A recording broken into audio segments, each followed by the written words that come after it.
Praise lord అందరికీ. కొన్ని వాక్య భాగాలు మనం ధ్యానించుకొని ఆరాధనలోనికి ప్రవేశిద్దాం. 32వ కీర్తన 7వ వచనం మనందరం కలిసి చదువుకుంటాం. Psalms 32 verse 7 we will read together. నా దాగుచోటు నీవే, శ్రమలో నుండి నీవు నన్ను రక్షించెదవు, విమోచన గానములతో నీవు నన్ను ఆవరించెదవు. నా దాగుచోటు నీవే, శ్రమలో నుండి నీవు నన్ను రక్షించెదవు, విమోచన గానములతో నీవు నన్ను ఆవరించెదవు. I also will read in English for you. You are my hiding place. You will protect me from trouble and surround me with songs of deliverance. ప్రియులారా, ఈ యొక్క వచనాలు దావీదు కాలంలో దావీదు చేత రాయబడినట్లుగా మనం చూస్తున్నాం. దావీదు కాలంలో యుద్ధాలు జరుగుతూ ఉండేవి. శత్రువులు తరచుగా దేవుని యొక్క బిడ్డల మీద దాడి చేయటం జరుగుతుండేదని మనకు తెలుసు. శత్రువులు దాడి చేస్తూ ఉన్నప్పుడు ఇశ్రాయేలీయులు, యూదులు దాగు చోట్లకు పారిపోయేవాళ్ళు అని మనం గ్రహించుకుంటున్నాం. కొన్ని దాగు స్థలాలు వాళ్ళు ఏర్పరచుకున్నవి ఉండేవి. కాబట్టి శత్రువు దాడి చేసినప్పుడు వాళ్ళు ఆ దాగు స్థలాల్లోనికి వెళ్ళిపోయేవాళ్ళు. మనం గ్రహించుకునే మరొక విషయం ఏంటంటే, తర్వాత శత్రువు వెళ్ళిపోయిన తర్వాత వీళ్ళు సురక్షితంగా బయటకు వచ్చేవాళ్ళు. సురక్షితంగా బయటకు వచ్చిన తర్వాత కొంత విశ్రాంతి కలిగి ఉన్నప్పుడు, వాళ్ళు సంతోషంగా ఉన్నప్పుడు ఆ దాగు చోట్ల గురించి మాట్లాడుకునే వాళ్ళని మనం గ్రహించుకోవచ్చు. ఎలా అంటే, పోయినసారి శత్రువు మన మీద దాడి చేసినప్పుడు ఆ దాగు చోటు మనల్ని కాపాడింది కదా, 2 నెలల క్రితం శత్రువు మన మీద దాడి చేసినప్పుడు ఆ దాగు స్థలం మనకు సహాయం చేసింది కదా అని మాట్లాడుకునే వాళ్ళని మనం గ్రహించుకోవచ్చు. నేను అనుకుంటున్నాను, దావీదు యొక్క సేవకులు, దావీదు యొక్క స్నేహితులు కూడా దావీదుతో అని ఉంటారు, దావీదు, అదుల్లామయిని గుహలో మన యొక్క ప్రాణాలు కాపాడబడ్డాయి కదా, మాయోను అరణ్యంలో, జీపు అరణ్యంలో, పారాను అరణ్యంలో ఉన్న దాగు స్థలాలు మనల్ని కాపాడాయి కదా అని బహుశా దావీదు అని ఉంటారు. ప్రియులారా, ఆ సంభాషణ జరుగుతున్నప్పుడు దావీదు ఒంటరిగా తన కీర్తనలు రాసే ఆ పుస్తకం దగ్గరికి వెళ్ళి కూర్చొని ప్రభువుకి ఈ విధంగా మనవి చేస్తూ ఉన్నాడు. ప్రభువా, there are so many hiding places, but truly you are my hiding place. నా దాగు చోటు నీవే ప్రభువా. ఎన్నో దాగు స్థలాలు ఉన్నాయి, ఎన్నో దాగు చోట్లు ఉన్నాయి, కానీ నా దాగు చోటు నీవే అని దావీదు రాస్తున్నాడు.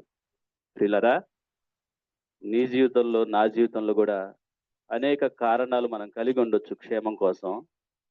అనేక resources maybe we have in our life, but our true hiding place is our Lord. Hour true protection is coming from our Lord himself only. చూస్తున్నాం ఇక్కడ ఈ వచనంలో మనం చూస్తే, దేవుణ్ణి దాగుచోటుగా చేసుకున్నప్పుడు 2 గొప్ప ఆశీర్వాదాలు ఉన్నాయని ఇదే వచనంలో మనం చూస్తున్నాం. ఏంటంటే, ప్రొటెక్షన్ అనే బ్లెస్సింగ్ ఉంది దేవుని దాగుచోటుగా చేసుకున్న మనకి. డెలివరెన్స్ అనే బ్లెస్సింగ్ ఉంది అని ఈ వచనంలో చూస్తున్నాం. 3వ బ్లెస్సింగ్ ఏంటంటే, దేవుని దాగుచోటుగా చేసుకున్నప్పుడు రెస్ట్ అండ్ రెస్టోరేషన్ కూడా మనం కలిగి ఉంటాం. When you made him as your hiding place, you also will have rest and restoration every time అని మనం చూస్తున్నాం. ఈ యొక్క 3 బ్లెస్సింగ్స్ ని మనం చూద్దాం. మొదటిగా, there is protection when you made the Lord as your hiding place. He is protecting you every day as your hiding place.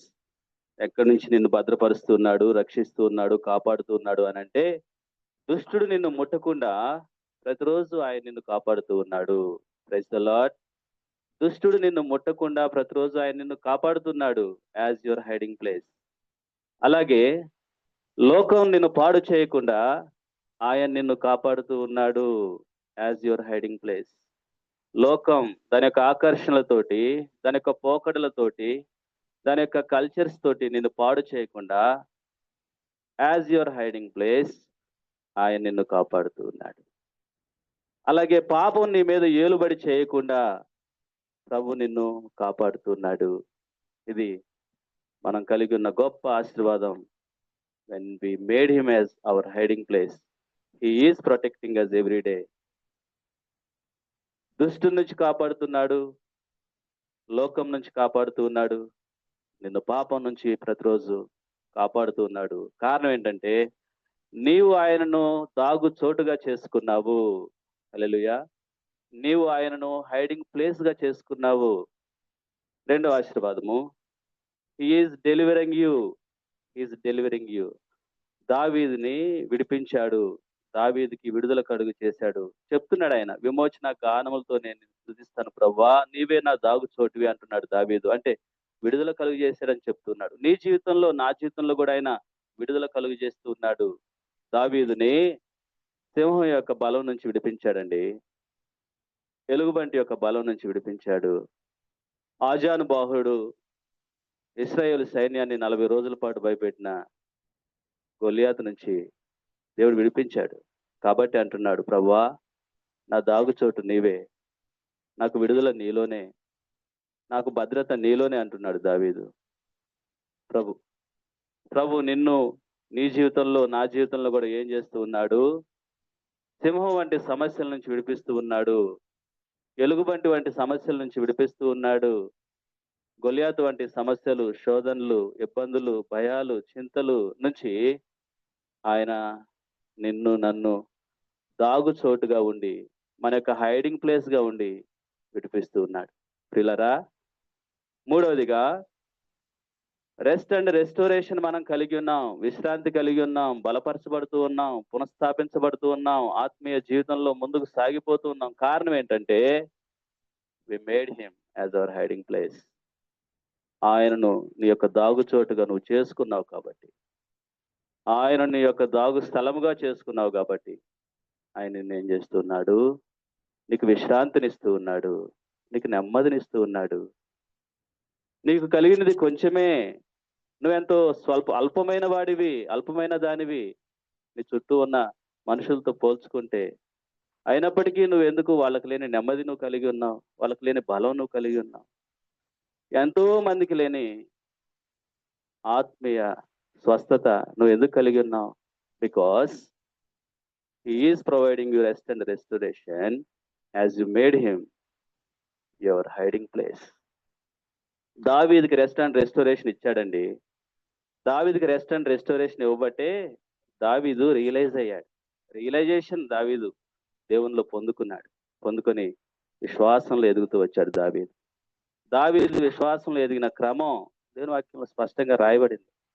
మొదటి సమూయేలు గ్రంథంలో 17వ అధ్యాయంలో గొలియాతుతో మాట్లాడేటప్పుడు ఆయన అంటాడు, సర్వలోక నివాసులు దేవుని నామాన్ని తెలుసుకునేటట్లు ఈ రోజున నేను నిన్ను దేవుడు నాకు అప్పగిస్తాడు, నిన్ను హతం చేస్తానంటాడు. అంటే దావీదు అక్కడ ఏం మాట్లాడుతున్నాడంటే, ఇశ్రాయేలీయులలో దేవుడు ఉన్నాడని, దేవుని నామం శక్తివంతమైందని ఈరోజు తెలుసుకుంటారు లోక నివాసులు అని చెప్తున్నాడు. అంటే దేవుని నామం గురించి విశ్వాసంతో మాట్లాడుతున్నాడు. ఆ తర్వాత కాలంలో ఆయన రాజు అయిన తర్వాత తన యొక్క స్నేహితుల్ని, తన యొక్క జనుల్ని, పెద్దలందరినీ దగ్గరకు పిలిచి అంటాడు, దేవుని మందసాన్ని యెరూషలేముకు తీసుకురావాలని నా కోరిక, మనందరం కలిసి మందసాన్ని తెచ్చుకుందాం అంటాడు. చిన్న వయసులోనేమో దేవుని నామం గురించిన విశ్వాసం ఉంది, ఇప్పుడు విశ్వాసంలో అంతకంతకు ఎదుగుతూ ఉన్నాడు, మందసం గురించి మాట్లాడుతూ ఉన్నాడు. ఆయన చివరి దినాల్లో నాతాను ప్రవక్తను పిలిచి అంటాడు, నేను దేవుని కోసం ఒక మందిరాన్ని నిర్మించాలనుకుంటున్నా అంటాడు. దేవుని నామం దగ్గర నుంచి మందసానికి, మందసం నుంచి మందిరానికి విశ్వాసంలో ఎదుగుతూ వచ్చాడు దావీదు. కారణం ఏంటంటే he got the rest and restoration and realization by making the Lord as his hiding place. నీ జీవితంలో కూడా నువ్వు విశ్వాసంలో అంతకంతకు ఎదుగుతున్నావు. కారణం ఏంటంటే నువ్వు ఆయన నీ దాగు చోటుగా చేసుకున్నావు, ఆయన దాగు స్థలంగా చేసుకున్నావు ఆయన. కాబట్టి నువ్వు కూడా విశ్వాసంలో అంతకంతకు ఎదుగుతున్నావు. When we made him as our hiding place, we enter into a greater faith. ఈ గ్రేటర్ ఫెయిత్ లోకి వచ్చిన తర్వాత ప్రభు మనల్ని ఎక్కడికి తీసుకెళ్తాడు? గ్రేటర్ సాక్రిఫైసింగ్ లైఫ్ లోకి తీసుకెళ్తాడు. విశ్వాసంలో బలపడిన తర్వాత దేవుని కోసం ఓ త్యాగపూరితమైన జీవితం జీవించాలి. దేవుని యొక్క ఆజ్ఞల కొరకైనా ఓ త్యాగపూరితమైన జీవితం జీవించాలి. దేవుడు ఏర్పరిచిన బోధలో నిలబడి ఓ త్యాగపూరితమైన జీవితం జీవించాలి అనే ఓ గ్రేటర్ సాక్రిఫిషియల్ లైఫ్ లోనికి దావీదుని దేవుడు తీసుకెళ్ళాడు. కాబట్టి దావీదు సమస్తాన్ని దేవుని కోసం విడిచిపెట్టినట్లుగా ఆయా సందర్భాలలో వాక్యంలో మనకు కనిపిస్తూ ఉంది. ఆయన సింహాసనాన్ని కూడా త్యజించి దేవుని యొక్క మాట కోసం, సమాధానం కోసం దేవుని యొక్క మార్గాల్లో నిలబడినట్లుగా మనం చూస్తాం. ఆయన దేని మీద ఆశ పెట్టుకోకుండా కేవలం దేవుని మీద ఆశ పెట్టుకొని ఓ త్యాగపూరితమైన జీవితం జీవించడం మనం చూస్తాం. ఆయన చివరి దినాల్లో అయితే 10 లక్షల మనుగుల వెండి, 2 కోట్ల మనుగుల 10 కోట్ల మనుగుల వెండి, 2 లక్షల మనుగుల బంగారం, తోచశక్యంగాని ఇత్తడి, ఇనుము సమస్తం దేవుని మందిరం కోసం త్యాగం చేసినట్లుగా, సంపాదించినట్లుగా మనం చూస్తాం. అంటే ఎప్పుడైతే దేవుణ్ణి మనం హైడింగ్ ప్లేస్ గా చేసుకున్నామో దేవుడు అప్పుడు మనకి ఏం చేస్తున్నాడంటే నీకు రెస్ట్ అండ్ రెస్టోరేషన్ ఇస్తున్నాడు. నీకు ఆ రెస్ట్ అండ్ రెస్టోరేషన్ ఇవ్వటం వల్ల నువ్వు గ్రేటర్ ఫెయిత్ లోనికి వెళ్తూ ఉన్నావు. ప్రతిరోజు, సంవత్సరం నుంచి సంవత్సరం, నెల నుంచి నెల, వారం నుంచి వారం నువ్వు చూసుకున్నట్లయితే you are growing in the faith because he is being as your hiding place. Greater sacrificial life లో నుంచి దేవుడు నిన్ను ఎక్కడికి తీసుకెళ్తూ ఉన్నాడు? దావీదుని గ్రేటర్ గాడ్లీనెస్ లోకి తీసుకెళ్లాడు. దావీదు దేవుని యొక్క హృదయానుసారుడిగా మారిపోయాడు. దావీదు గొప్ప ప్రవక్తగా మారిపోయాడు. దావీదు దేవుని యొక్క కార్యాలని తలంచి దేవుని యొక్క కార్యాలను ప్రవచించినట్లుగా గొప్ప ప్రవక్తగా మారిపోవటం అని, దేవుని యొక్క కార్యాలను జరిగించే గొప్ప హృదయానుసారుడిగా మారిపోతూ వచ్చాడు. నీ జీవితంలో కూడా దేవుడు ఏం చేస్తూ ఉన్నాడంటే ఆయన నీ యొక్క దాగుచోటుగా, దాగు స్థలంగా, హైడింగ్ ప్లేస్ గా ఉండి ఆయన నిన్ను విశ్వాసంలో వృద్ధి చెందిస్తూ ఉన్నాడు. ఆయన కొరకైన జీవితం జీవించడానికి నేను బలపరుస్తూ ఉన్నాడు. ఆయన యొక్క మాటలను ఈ లోకంలో నువ్వు ఎక్కడైతే ఉంచబడ్డావు ఆ మనుషుల మధ్య పలకాలని, ఆయన నామానికి మహిమకరంగా నువ్వు జీవించాలని ఆయన నిన్ను నడిపిస్తూ ఉన్నాడు. ప్రియులరా, ఈ తలంపులను బట్టి మనం ప్రభుని ఆరాధించబద్దులమై ఉన్నాం. ప్రభువా, ఎటువంటి అర్హత యోగ్యత లేని పాపినైన నాకు దాగు చోటుగా ఉన్నందుకే వందనాలు. నా యొక్క హైడింగ్ ప్లేస్ గా ఉన్నందుకే వందనాలు.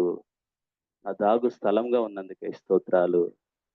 అవును ప్రభువా, నా భద్రత నీలోనే ఉంది, నా విడుదల నీలోనే ఉంది, నాకు విశ్రాంతి, పునఃస్థాపన, పునరుద్ధరించబడటం నీలోనే ఉంది అని ఈ సమయాన్ని తీసుకొని దావీదు ఆరాధించినట్లుగా దేవుని మనం ఆరాధన చేద్దాం.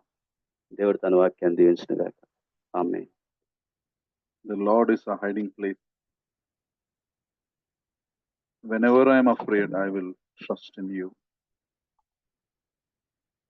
That is why the Bible says there is no fear in love.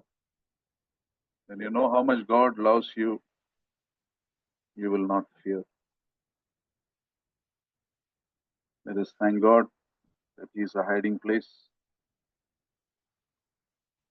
He is a protection, He is a deliverer, and He gives us rest and restoration.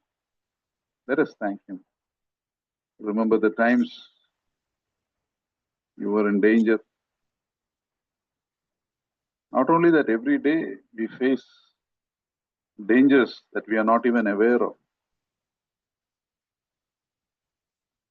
Today, as we are coming to church, suddenly one person crossed and from the car, he went to the other side and we hit him actually. He was slow, he was fast. But nothing happened. He didn't fall. Nothing happened to us. We can't imagine God's protection.